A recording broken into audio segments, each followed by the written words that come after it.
ទូគូទី41ទូគូទី41បានមកដល់កងពាន់ទី2ហើយដែលខ្សែទឹកខាងក្នុងមានឈ្មោះថាសម្រេចរាជសីរបស់រាជធានីភ្នំពេញដែលពាក់ផ្លាកលេខ081ចំណែកឯទូខ្សែទឹកខាងក្រៅមានឈ្មោះថាម៉ឺនសង្វាសែនជ័យបារមីកងចាក់របស់ខេត្តកណ្ដាលចាឥឡូវនេះនាងខ្ញុំសង្កេតឃើញថាទូខ្សែទឹកខាងក្នុងដែលមានឈ្មោះថាសម្រេចរាជសីរបស់ខេត្ត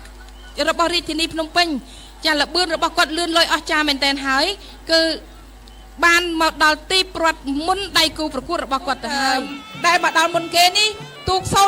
079ទូកតាផ្លាលេខ079នោះគឺទូកគូទី40ដែលមានឈ្មោះថាកុមារពេជ្រមនីរតសែនជ័យចាំមកដល់ទីប្រវត្តិឯទូកគូទីចាសូមមេត្តាអធិស្ឋាន